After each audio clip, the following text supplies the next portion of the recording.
Hello, and welcome to Recipes with Ben. In today's video, I will be talking about the Gigawort electronic brew kettle from Northern Brewer. Also, if you're new to the channel, please consider subscribing so you don't miss the next one. And so without further ado, let's get in the review.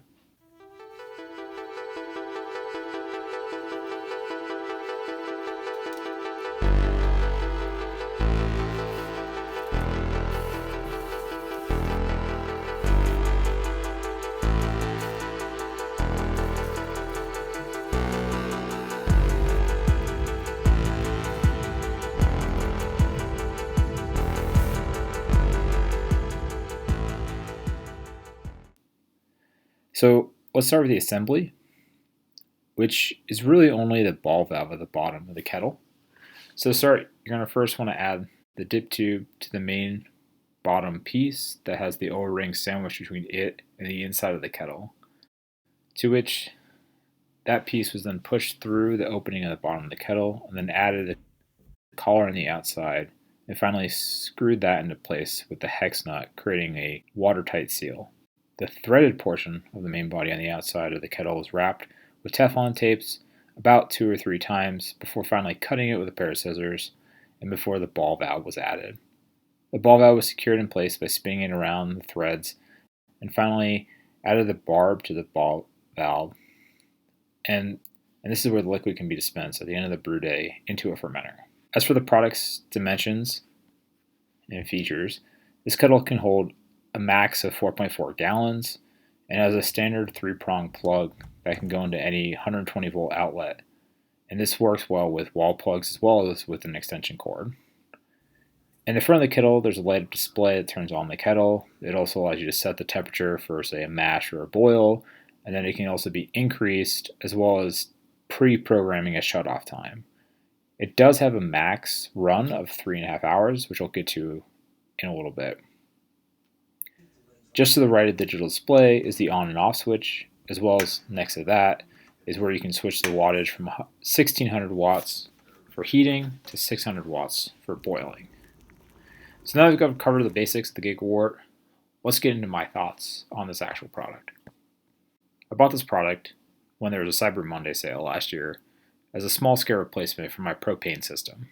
One of the huge benefits that comes from being an electric kettle is that it allows me to be done inside, or if I leave it outside, I don't have to worry about propane being blown out by, say, a gust of wind. I think that its original purpose, based on what it says in the website's description, is to be used for extract brewing or partial grain recipes.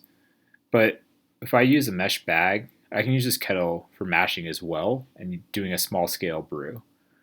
But this leads into one of my first minor issues, and that's the temperature. Because the heating element is on the bottom of the kettle, and so is the temperature probe, when mashing there can sometimes be between a 5 to 10 degree difference from the top of the mash to the bottom of the kettle. So what I found as a workaround solution to this is set the temperature to about 3 to 5 degrees below the target mash, and then stir it with a metal spoon about every 15 minutes, and this allows for more uniform mash throughout. When it comes to remove the grains and heat to a boil, I find that just switching from 1600 watts to 600 watts and increasing the temperature to 212, and it says up to 218, gets it up to a boil within about 10 minutes. I will note that in my experience using this, I found that the boil off rate is about 0.75 gallons of wort per hour, and once it is up to a boil, it goes a strong rolling boil without the need to, say, keeping it covered with the lid. Additionally, the diameter is big enough for a wort chiller to fit in at the end of a boil and allow the wort to cool down to pitching temperature. I have also noticed that there's some scorching at the bottom of the kettle in my most recent brew, but with a little PBW and a few minutes of elbow grease, I was able to remove any of that scorching that existed. So my thoughts on this are that if you're looking for an electric kettle that works good for a small brewing, there really isn't many alternatives out there. Most kettles that are out there are targeting on larger scale, say 5 to 10 gallons for the batch size, but I typically brew with a target of 2 gallons or less, and so this is kind of the right sweet point for it. I also think that this kettle can be used as a way to heat up, say, sparge water or cleaning water on the side. So if you are using a multi-kettle system, this heats up the water pretty quickly, so it could work that way. And so you could have a separate mash tun to go along with it.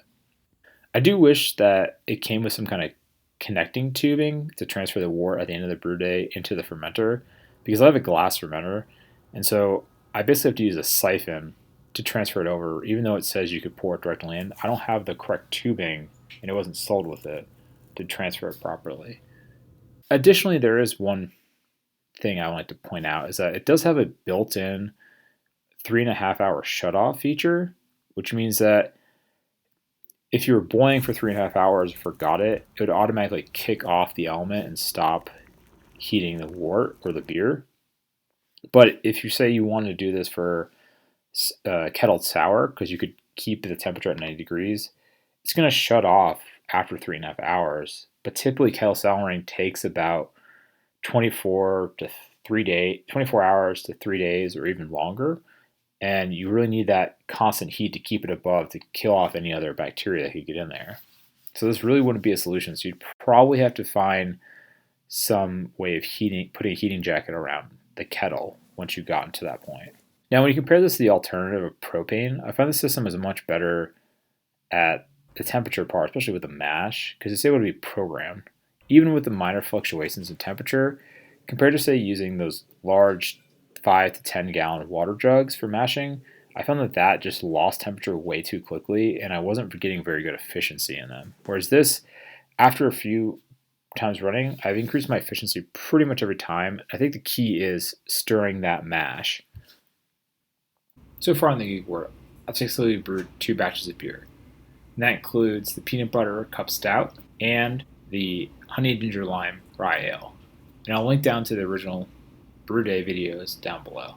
If you brew larger scale batches, then I would recommend something else. And one of the more popular systems out there I've seen is, say, a claw hammer system, because this one also comes with a stainless steel grain basket and a pump for better recirculation during the mash. Now, I personally don't own one, so I can't speak to it, but a lot of other YouTubers do use this setup because it is such a good all-in-one system. With that, I'd like to know what kind of brew system you're using or looking to upgrade into. Drop a comment down below and let me know. If you find any of this helpful in your decision-making process, smash that like button, and until next time, have a wonderful day.